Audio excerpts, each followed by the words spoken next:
Welcome back, guys. Stop Talk and Roll, episode 181, your number one show for Jiu-Jitsu analysis on the YouTube. Today, we have a bunch of people doing back positionals, so I think people are kind of just like phasing in and out of the film here, the camera. So I'm just kind of playing with it and getting it going, and then we'll see how everybody does. Hopefully, I stop moving it. Okay, I didn't know this was going to happen. Well, anyways, let's as soon as it stops moving. Okay.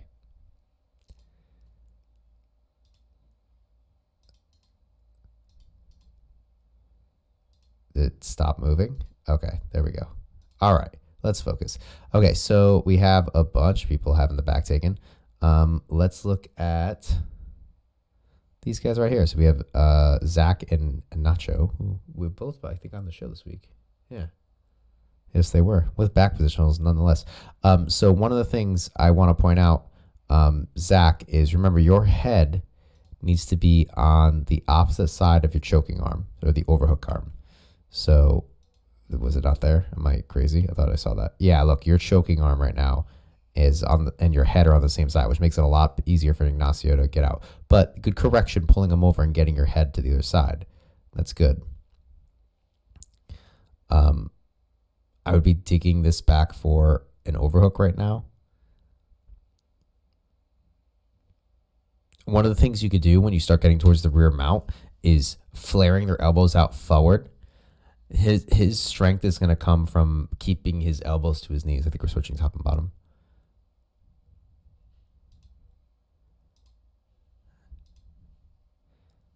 Okay, so the drill was falling to the underhook side specifically, and then just play for back. If a submission happens, reset. If an escape happens, please reset. So I might actually switch over to these guys because we can see in front. So Mike's got two straight wrist grips right now, but I don't know what side his head's on. His overhook side's on the top, so his head should be on the bottom here. And looks like he's correcting that by pulling him over, pivoting him to the middle. That's actually what we learned in the class that day. What we worked on was making sure that our head's on the right side. Colin right up front has got this in good. Notice, again, it's a subtle thing, but it's important to note having your head on the opposite side of the arm, of the choking arm, I should say.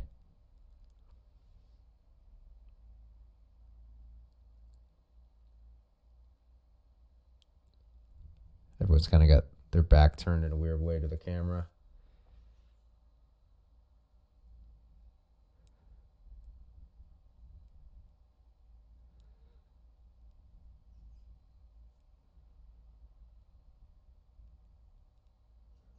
All right, let's go over here. Tao and Mike.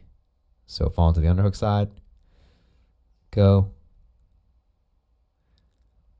So Tao's looking to get to a rear chest lock right now, it looks like, which is good. This is one of the things you want to do.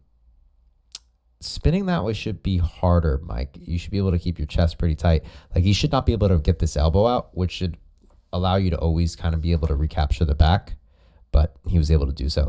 That's harder to do if you keep your chest glued to his side. So when he starts trying to turn, you're using this arm. You might even grab for a lat grip or a far underhook and pull him into you as you put your chest into him as well, and back heel. That should make it pretty hard. Let's look at the initial spin though. Okay, so as soon as you feel him starting to spin, you should get a grip on his bottom side. You should be getting a grip on his wrist. If you get a grip on his wrist, he can't spin. Okay, as you feel him to continue to spin, you could look to take this arm and throw it through for a far lat grip, or a far underhook, I should say, a lat grip. But either way, staying behind that elbow is key to maintaining the back or getting back there. Remember, guys, defensively, the two main things you want to do are disconnect the chest to back connection and get your elbow to the floor. If you can do those two things, and the round just ended, you're going to look good for escaping. That was a very quick one today. Let me know if that was helpful. Maybe I could jump back and find somebody. Yeah, so yeah, right here, I'll just reiterate this. Keeping the elbows and the knees far away from each other, all right? opposing force on both those sides, keeping them separated is going to help you keep them down. And it's a really bad position to be in.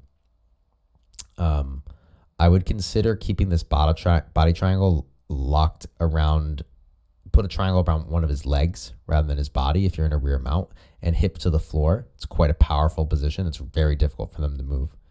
When they're on the bottom, what you're trying to do is get your knees and your elbows together to basically get yourself in a turtle and then start trying to buck them off the top. If they put in a rear chest lock, situation's a little different, but Zach still has a seatbelt in, so you should be able to huck them off at some point.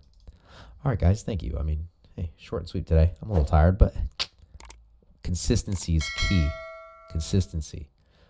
Please consider dropping a like, subscribe, ring that notification bell. I get these episodes out every Monday through Saturday, 8 a.m. Eastern Standard Time. And if you want to be on the show, check out the description below. I'd love to have you on here. Have a lovely day.